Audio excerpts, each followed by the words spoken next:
Hey there, Charissa. Wonderful to have you back on the show again this week. As you heard, it is literally by massive demand. Just the subject line of today's Bloomberg's Blues Soundbite is so important because the thread that runs through the blues, not just the people who listen to the blues, but the people who actually create the blues, is loneliness. Look at any blues song and you will pick out some central thread of loneliness. So could you just give us some idea of the different kinds of loneliness that you experience out there? Yes, thank you, Rock and Ron Mlungu. It's such a privilege to be back here, and thank you for last week. It was amazing. So, Ron, it's normal for most of us to have felt lonely at some time in our life. You know, like we said last week with jealousy as well, it's normal, but there are different levels, and that doesn't mean it's any less serious. There's loneliness after breakups and divorce. There's loneliness if you move into a new country. There's loneliness after loss and grief and death. You can be lonely in a relationship, you know that. And loneliness in the time of social media. So the most important thing about that is not only the loneliness, it's the feeling that no one cares. And we need to take this extremely seriously because alienation can cause mental illness, anxiety, depression, suicide. And that emotional pain, Ron, can lead to physical symptoms in the body, literally.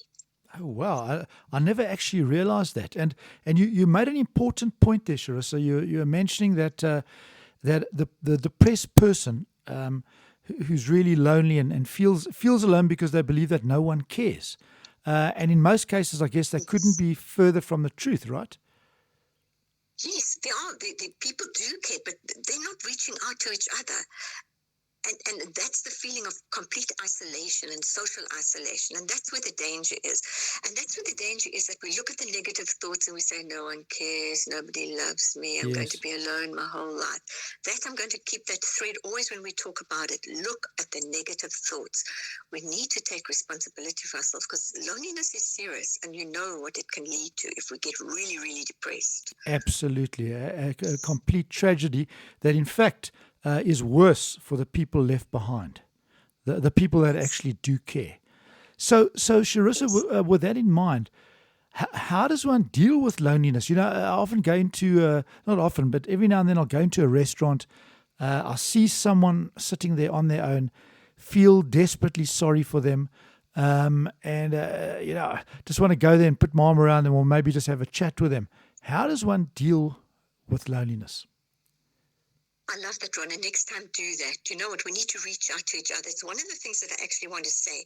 When we're feeling down, let's look at how we can serve others. You know, when my mom died, I was also felt down and isolated. And what I used to tell patients and myself is, let's feel down for a while. Let's give ourselves a day. Let's give ourselves half a day. Because we really need to be careful when we stop eating and don't brush our teeth and don't shower and, you know, that. So let's take a few hours. And then decide, like 2 o'clock, I'm getting up. I'm going to eat. I'm going to take a walk in nature. I'm going to call someone. Interesting. I'm going to, and do something. Join a club. Walk, running, bird watching. Take some relaxation. Take some time out. But let's take responsibility so that we get out of the rut. And let's look how we can resolve it ourselves. Because there's always something that we can do. And reach out. We don't want anyone to start thinking about death and suicide. Reach out. There's always someone on the other side. Get help. But we don't have to feel isolated. Write a book. Be creative. Yes. Do some artwork. Write some music. Write the blues. But do something. Yeah, you see, responsibility. That is, that's the kind of great advice I think we need because just too many bad results come up as a result of feeling lonely and then that loneliness turning into depression. And what do we do? How do we empathize then as people who know a lonely person and we know that they're lonely? How do we empathize? What's the best way to empathize with them? That is such a brilliant question to ask because you know what's happening? We're not reaching out enough to others, and this comes still from the pandemic. Ask people, how are you? Are you okay? Are you there? Think about others. A friend of mine had to put the dog down. I contact her all the time. Are you okay? Someone else's husband died. Are you okay? Just reach out it to others. Life is short. If you don't do it, God forbid, tomorrow, the next day, you don't know who will be there or who won't be there. Reach out, show empathy, emotional intelligence.